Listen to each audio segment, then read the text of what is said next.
Bonjour à tout le monde. Aujourd'hui, Gimel Tevet, mardi, Parashat Vaïgash.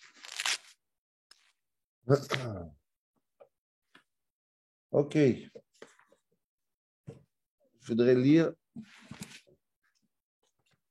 voilà, Perek Memvav dans Vaïgash. Perek Memvav, Perek Memvav.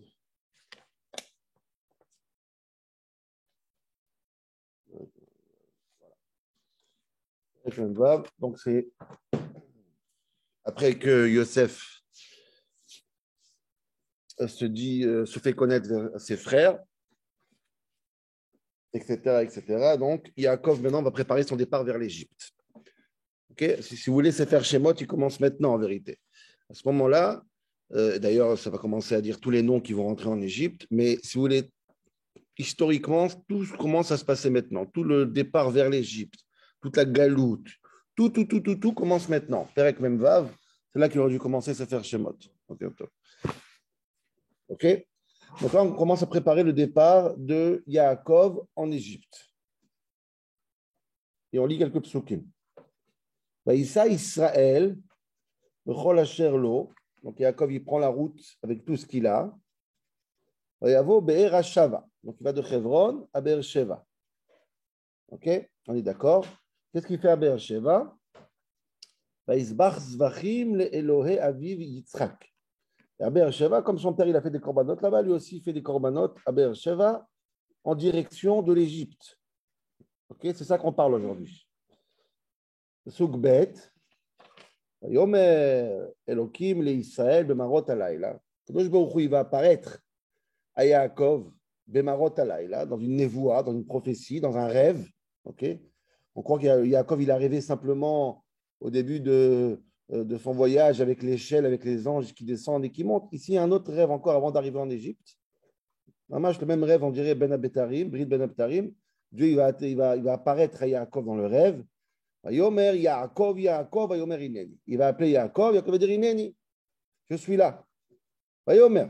Et Dieu il dit à Yaakov, Anochi Yakel Eloke Avicha. Je suis Akadosh Baruch Hu. Al tira merda Mitzrayim. N'aie pas peur d'aller en Égypte. Ok? On n'a pas vu qu'il avait peur. Al tira. Souvent Dieu dit Al tira, Al tira, Al tira.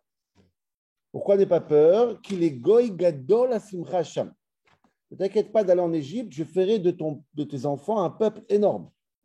Goy gadol. Un peuple puissant. Un peuple indépendant. Il va résister. Al tira, n'aie pas peur. Pasuk Dalet. Anochi ered imcha mitzrayma. C'est signifie dans les mots, j'espère que j'aurai le temps de tout dire. Anochi ered imcha mitzrayma. Je descendrai avec toi en Égypte. Va anochi aalcha gamalo. Et ensuite, pas seulement que je descendrai avec toi en Égypte, je te sortirai d'Égypte aussi. Je sortirai d'Égypte. Tu iras t'enterrer en Israël et les Juifs aussi vont sortir d'Égypte. Vous allez sortir. Je vais aller avec vous et je vais sortir avec vous. Derech Hagav, je ne vais pas le dire parce que j'ai peur d'être pressé, mais le Kliakar, il fait remarquer quelque chose de très intéressant ici. Il donne un exemple, une parabole très, très mignonne. Okay, le passage qui dit Anochi ered imcha mitzrayma, ça veut dire quoi? C'est que moi je descends, Anochi ered imcha, moi je descends en Égypte, après tu viendras avec moi. Le premier qui arrive en Égypte, c'est Dieu, et c'est Yaakov qui suit. Mais dans le retour, c'est le contraire. Va Anochi aalcha gamalo. Et après, c'est toi qui sortiras et moi je te suivrai. À l'aller, c'est Dieu qui vient le premier, et au retour, c'est Dieu qui vient le deuxième. Comme ça, il fait remarquer le Kliakar. Il donne un exemple de quelqu'un avec une piscine qui est très profonde. Il faut passer une très belle parabole. J'ai noté, mais je n'ai pas envie de la dire maintenant. Regardez le Kliakar sur ce passouk, très très mignon. Comment Kadosh Baruch Hu, il ne laisse pas une seconde le peuple juif dans l'eau profonde. Une très très belle parabole. Donc Dieu lui promet, n'aie pas peur, je viendrai avec toi, je sortirai de toi, je ferai de ton peuple, un grand peuple. Et là, le dernier mot, que c'est ça qui m'intéresse aujourd'hui, essentiellement, Ve Yosef yashit yado al ener. Et Yosef, il mettra la main sur tes yeux. Et ça, c'est très étonnant. Qu'est-ce que cette phrase, elle veut dire? Ce qui est très étonnant, c'est que Rachi se tait complètement. Il y a un silence complet de Rachi, c'est très bizarre. Et Yosef mettra la main. Alors, bref, donc déjà, j'ai lu les psukim, je vais poser quelques questions, mais je vais surtout m'arrêter sur cette phrase-là aujourd'hui. Et après, un petit chidouche peut-être, mais il est basé sur le Sfat Emet, mais peut-être un petit chidouche sympa à la fin pour essayer d'expliquer cette phrase, le fond de cette phrase. Mais d'abord, je veux comprendre, Mamash, sur l'ensemble des psukim qu'on vient de dire maintenant. Okay, donc, Yaakov, il va, Dieu lui dit, n'aie pas peur. Il arrive à Beersheva, il fait des corbanotes, et ensuite, Dieu lui promet, tes enfants, ils vont garder, etc. etc., etc. Alors, pas beaucoup de questions, parce que je voudrais m'arrêter vraiment sur cette phrase-là. Première question intéressante, c'est le Rav Shimshon Raphaël Hirsch qui fait remarquer cette différence, et d'autres. Je pense que le Netziv aussi fait remarquer cette question. Quand Yaakov est arrivé à Beersheva, Vaïsbach Zevachim, il a fait des corbanotes. Alors, intéressant, c'est qu'il y a plein de monde qui font plein de corbanotes dans Sefer Bereshit. Tout le monde fait des corbanotes, plein. Noach, et Avraham, on fait tous les corbanotes. Tous les corbanotes de Sefer Bereshit s'appellent Korban Ola. C'est quoi Korban Ola? C'est que l'animal, il monte 100% à Dieu. Tu tues l'animal et hop, Kalil la Hashem, tout pour Dieu. Ça s'appelle les Olot. Là, ça parle de Zvachim. Zvachim, c'est Shlamim. Ça s'appelle Korban Shlamim. C'est quoi? C'est quoi ce Shlamim? C'est que le propriétaire, il peut manger aussi de la viande. Pas tout est pour Dieu, c'est pas Ola. Le propriétaire aussi, il peut manger. Demande de Rachar Hirsch, pourquoi le seul qui a fait un Korban Shlamim dans Sefer Bereshit, Korban Zvachim, c'est Yaakov. C'est quand même très interpellant. Tous les Korbanot de Bereshit, on donne tout à Dieu. Il y a une totale... on se sacrifie tout à Dieu. Là, on dirait, j'ai même vu, je ne me rappelle plus ce cas, je l'ai vu hier dans un livre, je ne me rappelle plus quel livre, j'ai sorti tellement de livres hier. Quelqu'un qui dit que Yaakov, il avait tellement faim qu'il a fait un Zvachim, parce que c'était la famine. Il a gardé un peu pour lui, pour le sandwich, parce qu'il sait pas, c'est étonnant quand même. C'est étonnant. Les Korbanot des Avot, c'est des Olot en général. Va y assez les Ola.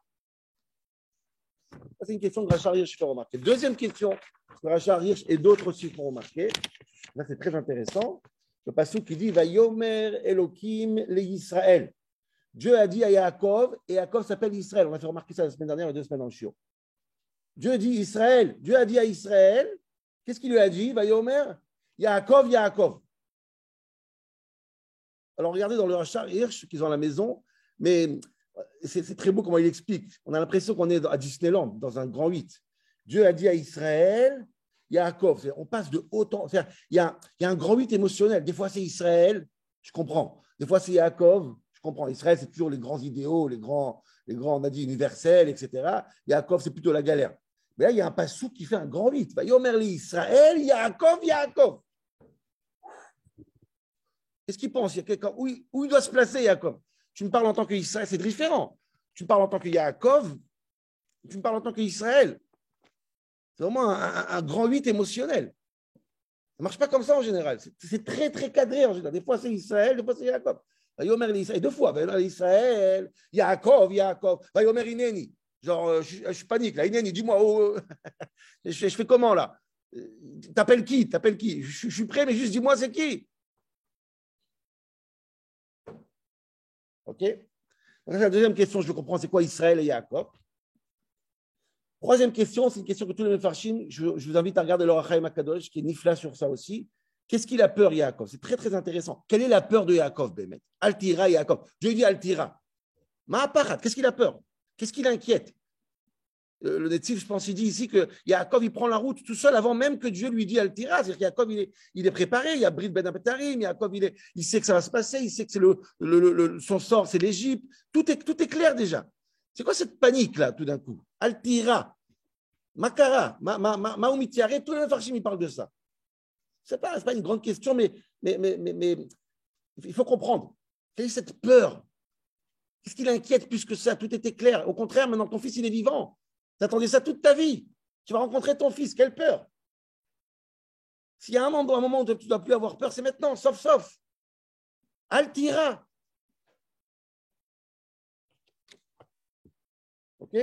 Ça, c'est la troisième question. Et la dernière question, c'est ce que j'ai dit au début du shiur. Dieu, il dit, je t'amènerai en Égypte, je te sortirai de l'Égypte. Et ton fils mettra ses mains sur tes yeux. Expression métaphorique qui est, des fois, c'est tellement métaphorique, tu dis, on est parti où là? Je veux dire, trop de métaphores tue la métaphore. Qu'est-ce qui se passe? Je pense que Rachid, il a paniqué. Là. Il dit, là, j'ai rien à dire. Vraiment, c'est trop poétique tout ça pour moi. Alors, c'est quoi le pshat? Eh bien, je commence par cette question-là parce que c'est très intéressant. Mais Yosef yashit yado al einecha. Yosef mettra sa main sur tes yeux. Et les Farshim, ils essaient de comprendre ce qui se passe ici. Très intéressant. Ibn Ezra, par exemple, Ibn Ezra, lui, il dit, c'est quoi? Yosef mettra la main sur tes yeux. Bemotra. Quand tu vas mourir, c'est Dieu, c'est Yosef qui va fermer tes yeux, comme le minhag de fermer les yeux du mort. Dieu nous en préserve. Ken minhag hachaim imametim. Les vivants, quand le défunt il meurt, on lui ferme les yeux. Yosef comme s'il dit, c'est comme si il lui dit, t'inquiète pas, tu ne mourras pas avant Yosef, Yosef ne mourra pas avant toi, tu mourras toi avant Yosef. C'est Yosef qui fermera tes yeux. Ça, c'est le Ibn Ezra. Okay? Je donne 2-3 autres mefarshim parce qu'ils sont tous pas très clairs en vérité. Je veux dire pourquoi. Balatourim, lui, il explique c'est quoi Yosef, il mettra la main sur tes yeux. Yatim einecha kshetamut. Il dit comme Ibn Ezra, mais autre chose. C'est lui qui fermera tes yeux quand tu vas mourir. Mais ce n'est pas une promesse pour dire que Yosef va mourir après Yaakov. Ce n'est pas ça qu'il voulait dire. Non, excusez-moi. Bon, Ifticho Shelo Yamut Bechayav. Il lui a juré qu'il ne va pas mourir dans sa vie. Comment ça s'appelle? Ibn Ezra, c'est peut-être une autre promesse. L'idée, c'est quoi? C'est que c'est Yaakov qui ferme. Yosef fermera tes yeux. Vous n'allez plus vous séparer d'après Ibn Ezra, vous serez ensemble jusqu'à la fin, c'est ça qu'il voulait dire. Et d'après Balatourim, il va lui dire qu'il ne va pas mourir avant toi. Ça, c'est l'idée qu'il va mettre les mains sur ses yeux. Regardez le Ibn Ezra et le Balatourim. L'idée, c'est que le fils, il fermera les yeux de son père. Rashbam, qui est très pshat en général, il est pshat aussi. Il dit, c'est quoi que Yosef mettra la main sur tes yeux? Al inyancha vetzrachecha. Il prendra il prendra soin de toi. Il te donnera à manger, à boire. Il fera tout en sorte que tu vas bien. Ishtadel la'asotam. T'inquiète pas, tu arriveras en Égypte, tu auras quelqu'un qui va s'occuper de toi. La main, les yeux, il ramène des psukim, comme quoi. Sforno, je finis avec Sforno et après on arrive à. L'autre, lifkoach enecha la'asik reftecha. Dis Sforno, tu n'as pas besoin avec tes yeux de chercher à. C'est à peu près tout le monde qui a la même chose dans les deux catégories. Avec tes yeux, tu n'as pas besoin de chercher comment te débrouiller en Égypte. Pourquoi? Tu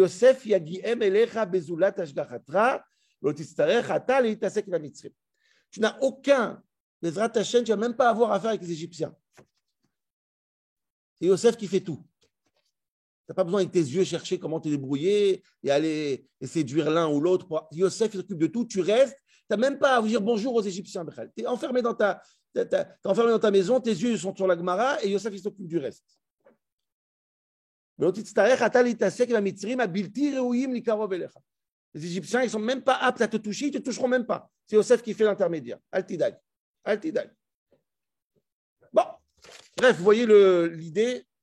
Reconnaissez quand même que tous ces beaux méfarchim là, ça reste quand même des métaphores. Bon, c'est pas que j'ai. Mais surtout, et ça c'est qui est très intéressant, je pense que c'est le Netziv qui pose la question, quelqu'un d'autre ou pas. Ce qui est très intéressant, c'est que ce n'est pas possible de dire que c'est ça le pshat, a priori. Si tout le pshat, c'est quoi? C'est de dire que Yosef va s'occuper de toi, va fermer tes yeux, va prendre charge de toi, etc. Ça ne rentre pas dans le passouk. Pourquoi? Très simple. Le passouk, il dit comme ça, Dieu dit à Yaakov, je te ferai descendre en Égypte, je te ferai monter, et Yosef mettra la main sur tes yeux. Mais si Yosef mettra la main sur tes yeux, c'est que Yosef s'occupe de toi, c'est avant que Yaakov repart. Ça devait être comme ça. Tu descendras en Égypte, Yosef s'occupera de toi, et ensuite tu sortiras d'Égypte. Vous comprenez? Donc cette phrase-là, elle est mal placée en vérité. Si c'est un bien-être de l'Égypte, si c'est la mort de Yaakov, tout ça se passe avant que Yaakov repart. Le passouk n'est pas bon. Le passouk dit Anochi ered imcha mitzrayma. Je descends en Égypte. Et là, on aurait dû dire Yosef yashit et yadra alecha. Et ensuite, ve'alo gamalo, et après tu sortiras d'Égypte. Soit pour t'enterrer en Israël, mais c'est après que Yosef a fermé tes yeux. C'est après que Yosef s'occupait de toi. C'est après que Yosef t'a construit une villa à Goshen. Donc c'est un problème, cette phrase, elle est mal placée. Qu'est-ce qu'elle veut dire, cette phrase? Le Netziv, par exemple, il dit bon, si c'est ça la promesse, c'est Matana Ktana, il dit le Netziv. C'est un petit cadeau.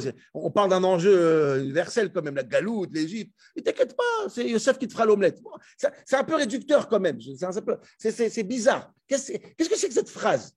Le silence de Rachid, il est étonnant. Alors, moi, je n'ai pas retrouvé le Rachid, mais.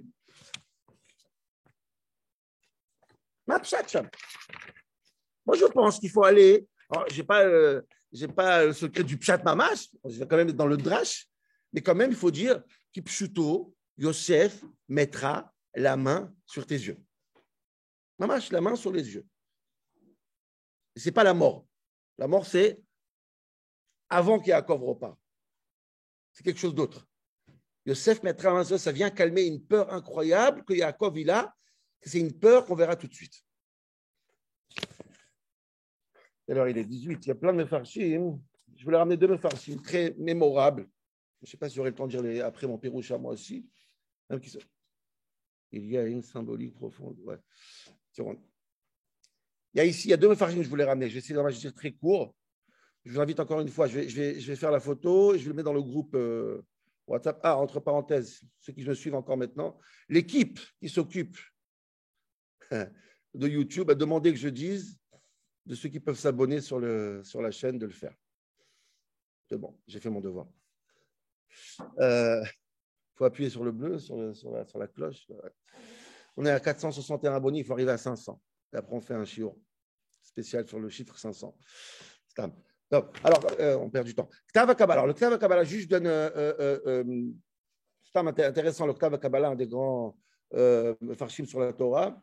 Lui, il essaye de dire que c'est pas. Quand Yosef mettra la main sur les yeux de son père, ce n'est pas le pshat, il s'occupera de lui, etc., comme tout ce qu'on a posé. Lui, il a une belle idée. Il dit c'est une métaphore. C'est une métaphore. Bon, ça reste une métaphore, mais c'est mignon. Comme ça, il dit Yaakov. Dieu il dit à Yaakov, je sais que tu vas t'inquiéter en Égypte, grave, tu vas être très, très inquiet. Et quoi qu'il arrive, c'est très difficile de supporter. Même que tu sais que le but de l'Égypte, c'est la Géoula. Tu sais ça. Mais quand même, la face de la galoute est insupportable. Et il dit comme ça, le Ktav HaKabbalah. Il dit quand quelqu'un il souffre énormément, Dieu s'en préserve, quelqu'un il fait Shiva maintenant, il a perdu son fils, ou on essaye, c'est pas, j'aurais pas dit ça sur Yaakov, mais bon, on essaye de lui, de changer ses esprits, de lui parler d'autre chose. Donc tu vas dans une maison d'enterrement là-bas, et tu commences à raconter des blagues, ou essayer de faire autre chose, qui ne pense pas à ça. Essaye de lui mettre sa tête, qui rigole ou qui fasse d'autres choses, pour qu'il ne pense pas à son quotidien qui est terrible. Dit le Ktav HaKabbalah, Yosef Yashit Eincha, il mettra les yeux sur ta main, la main sur tes yeux, pour pas que tu vois cette souffrance insupportable qui attend ton peuple, qui te fait que tu ne dors pas la nuit. Pour supporter ça, il va te faire un rêve chez Goshen, tu vas vivre le Neuilly-sur-Seine ou Deauville à Goshen, avec des serviteurs, avec un spectacle, avec le Club Med. Ça te permettra de ne pas penser à la galoute. C'est comme comme il dit, c'est comme une métaphore, c'est comme il mettrait la main sur tes yeux. Ne regarde pas les soucis. Viens, je te fais rêver, mais regarde ton fils, il est roi. Alpivishak Davar, l'abondance, les soirées, les bar mitzvot, les mariages, incroyable, mieux qu'en Israël. Ferme tes yeux, ne regarde pas bon, c'est mignon comme métaphore, mais c'est quand même Yaakov Avinu. Personne ne peut croire Yaakov Avinu, on peut lui faire à sa khadat, on peut lui faire changer d'esprit. La galoute est très présente, c'est ça vraiment qui l'inquiète. Ok, je vais dire mon pirouche, même que tout le monde, beaucoup de gens ramènent le Meshech Chochma ici. Je vais mettre dans le groupe WhatsApp le Makor du Meshech Chochma, un magnifique Meshech Chochma, tout le monde le ramène. C'est un grand chizouk dans Avodat Hashem sur qu'est-ce qu'il a mis les mains sur ses yeux. C'est un très très beau pirouche. Ce qui m'embête dans le Meshech Chochma, c'est qu'il finit son pirouche magnifique, le Kolze Beder Hatzachut. Et il dit c'est tout ça, c'est ironique. Bon, il veut dire, à mon avis, c'est une dracha, quoi. C'est pas le pshat. Mais c'est un très, très beau pirouche. C'est quoi mettre la main sur les yeux? C'est un grand chizouk dans Emouna. Regardez le Meshech Chochma, le Simcha Cohen de Dvinsk. Je le mettrai sur le groupe. OK? Donc, il me reste 8 minutes pour essayer de dire le pshat. Un petit chidouche, un petit drouche. Qu'est-ce que ça veut dire que Yosef mettra la main sur les yeux? Qu'est-ce que ça veut dire les zvachim? Qu'est-ce que ça veut dire Israël et Yaakov? Qu'est-ce que ça veut dire tous ces psukim? Quelle est la crainte vraiment de Yaakov? Alors, mon pirouche, il est basé d'abord sur le Sfat Emet. Sfat Emet, il a un vort très intéressant. Et grâce à Sfat Emet, pour expliquer cette dernière phrase. Yosef, Yashit, Yado, Al-Einecha. Dis le Sfatemet, quelle est la crainte de Yaakov? C'est très, très beau, c'est très fondamental. Quelle est la crainte de Yaakov Bémet en allant en Égypte? Et tout est clair, tout a été dit à Abraham Avinu, tout le monde sait, tout le monde est au courant. On va en Égypte, il y a la Galoute, il y a le Géoula, tout est clair, on va en Eretz Israël. Qu'est-ce qui l'inquiète fondamentalement? Dis le Sfatemet, ce qui inquiète Yaakov énormément, c'est que le judaïsme, le Yiddishkeit, Yahadout, elle est basée sur deux axes. Général, pour être un bon juif, il faut deux axes. Premier axe, c'est la Emouna, la foi. Emouna Ba'Hashem, de ne pas être idolâtre, croire dans Dieu comme Abraham, Yitzhak, Yaakov. Mais ce n'est pas suffisant. Le but de toute la Emouna, c'est quoi? C'est Kiyum Torah et Mitzvot, la pratique de la Torah et des Mitzvot. Ces deux axes, hélas, des fois, ils ne vont pas ensemble. Il y a des gens qui ont la foi énorme dans Dieu, et ils prient Dieu, et ils supplient Dieu 24 heures sur 24, mais ils ne mettent pas les tefilines. Ils ont Dieu dans le cœur. Non. Mais Dieu est très présent. Moi, je suis croyant, dans ma famille, on est tous croyants. Et ça, c'est l'homme aspic. Yaakov Avinu, il dit comme ça, les enfants, ils vont rentrer en Égypte. Alors, c'est vrai, quand tu habites en Égypte, quand tu habites en France, quand tu habites dans des pays très occidentaux, c'est vrai qu'on croit dans Dieu, barour. Mais est-ce qu'on aura le courage aussi, pas seulement de croire dans Dieu, mais de pratiquer Dieu? Et ça, c'est la grande inquiétude de Yaakov. Et regardez comment il le prouve de manière magnifique, le Sfatemet. Très, très beau. Si tu veux savoir c'est quoi l'inquiétude de Yaakov, regarde la fin du Passouk. Altira avdi Yaakov. Dit le Passouk, regardez les mots du Passouk. Altira merda mitzrayma, n'aie pas peur. Pourquoi? Qu'il est goy gadol asim chasham. Je ferai de toi un grand peuple. Dit le Sfatemet, je ferai de toi un grand peuple. C'est l'indication de la crainte de Yaakov, parce que c'est comme ça qu'il rassure. C'est quoi un grand peuple? Dit le Sfatemet, il y a deux psukim dans toute la Torah qui définissent c'est quoi un grand peuple. C'est quoi Goy Gadol, un grand peuple. Dans Parashat Vaïtranan. Premier pasuk, Kimi Goy Gadol. Vous connaissez les Baléchorim là. Asher lo Elohim krovim elav ka Hashem Elokeinu bechol koreinu elav. C'est quoi un grand peuple? Un grand peuple, c'est quelqu'un qui prie Dieu, qui appelle Dieu, qui croit dans Dieu. Krovim la Hashem.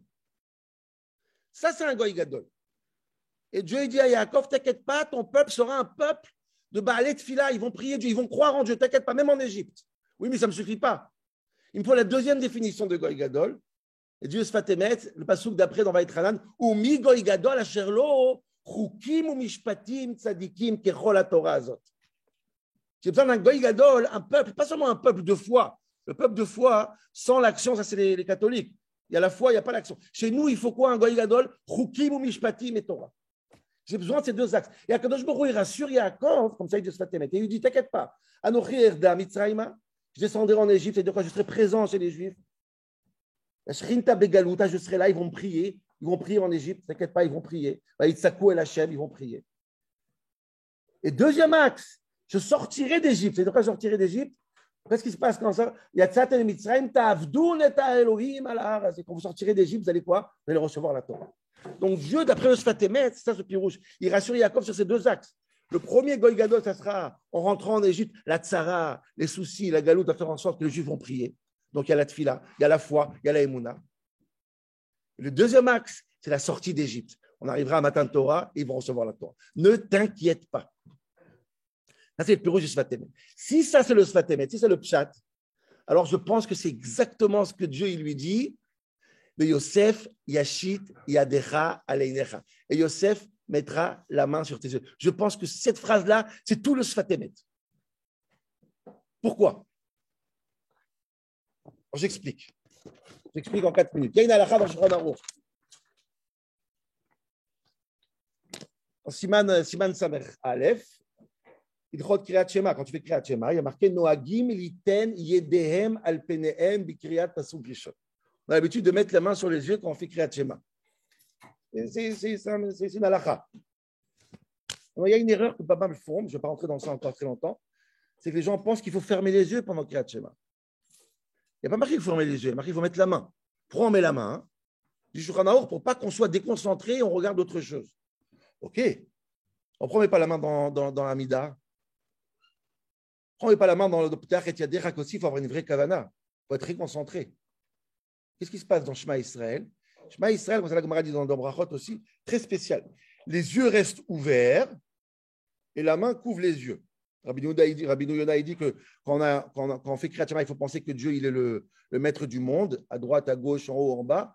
Il faut que les yeux fassent droite, gauche, haut, en bas, et les 6 coins en vérité, ouverts et sous la main.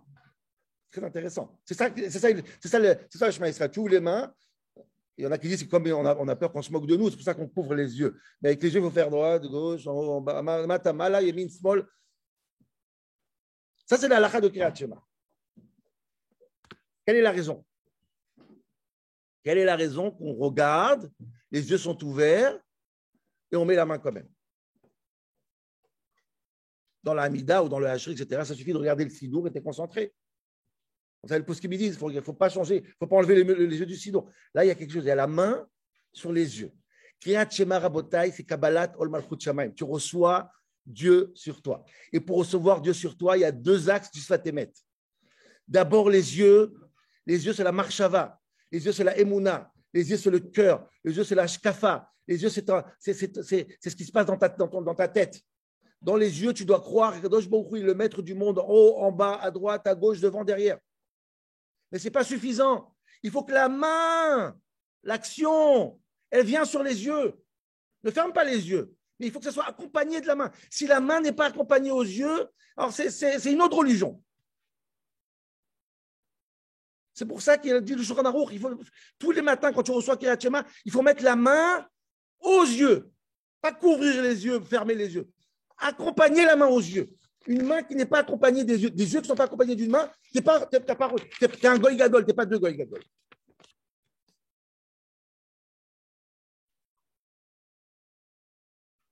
Donc c'est pour ça qu'un Kadosh Baruch Hu, il dit à Yaakov Avinu, t'as peur que quoi? T'as peur T'inquiète pas. Yosef yashit yadecha alenecha.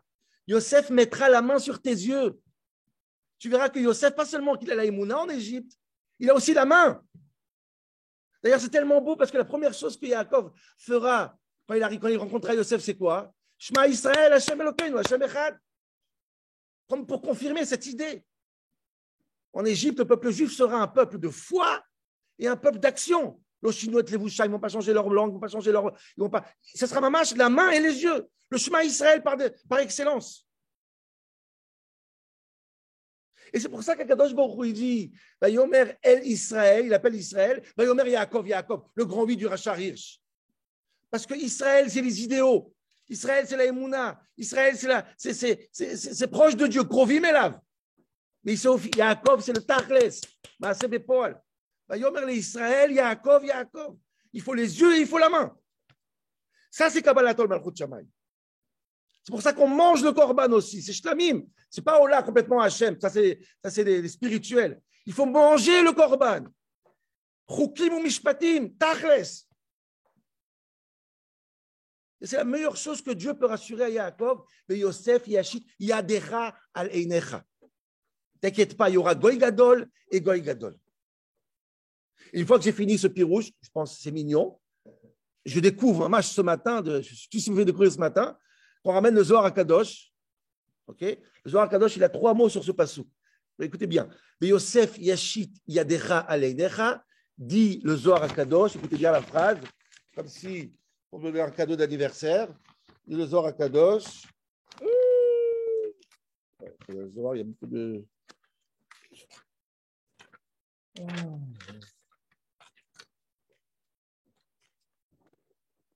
Yosef Yashit Yatra Alav. Dit le Zohar HaKadosh, Dahi Raza de Kriyat Shema. Yosef Yashit Yatra Alav, dit le Zohar, Dahi Raza. Voici le secret de Kriyat Shema. Il n'explique pas le Zohar. Yosef Yashit Yatra Alav, voici le grand secret de Kriyat Shema. C'est comme pour confirmer tout ce qu'on vient de dire maintenant. Kriyat Shema, c'est quoi? C'est Yosef Yashit Yatra Alav. La main et les yeux. Marshava, Maaseh. Tfila et Torah. Al tira Yaakov, n'aie pas peur, ça va être le cas, Bezrat Hashem. Voilà, Rabotai. Superbe. Génial. Chazak.